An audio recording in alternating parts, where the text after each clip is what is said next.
ঢাকার ব্যস্ত রাস্তায় প্রতিদিন হাজারো মানুষ চলে যায়। কেউ গন্তব্যে, কেউ অজানা কোথাও। সেই রাস্তায় ফুটপাতের একপাশে বসে থাকে একজন যুবক। পরনে সাধারণ পোশাক, পায়ের কাছে ছোট একটি টেবিলে কিছু চিরুনি, রাবার, ছোট প্যাকেট বিক্রির জিনিস।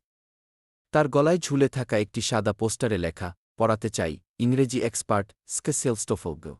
লোকটা মোবাইলে কিছু একটা পড়ছে, হয়তো ইউটিউবে টিউটোরিয়াল কিংবা কারো প্রশ্নের উত্তর তৈরি করছে। তার চোখে কোনো ক্লান্তি নেই, বরং এক ধরনের সাহস আর নীরব প্রত্যয়। তার নাম সাব্বির। কখনো একটা সময় ভালো ইংরেজি মিডিয়াম স্কুলে পড়েছে, ডিবেট করত, সবার প্রিয় ছিল। কিন্তু বাবার আকস্মিক মৃত্যুর পর সংসারের হাল ধরতে হয় তাকে। বিশ্ববিদ্যালয়ে ভর্তি হয়েও টিকতে পারেনি, টাকার অভাবে। তবে সে হেরে যায়নি। দিনে বিক্রি করে ছোটখাটো সামগ্রী, আর রাতে ফেসবুকে, ইউটিউবে নিজেই ভিডিও বানায়, ইংরেজি শেখার, উচ্চারণ উন্নত করার, ইয়েলস এর প্রস্তুতির টিপস।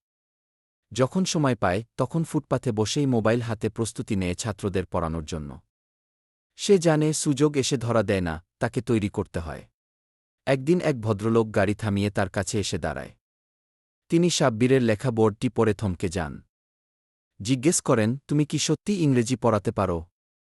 সাব্বির একটু হাসে, মোবাইল খুলে দেখায়, তার ছাত্রদের রিভিউ, স্কোরশিট, ইউটিউব লিঙ্ক। এরপরের গল্পটা সাফল্যের। ভদ্রলোক একটি কোচিং সেন্টারের মালিক।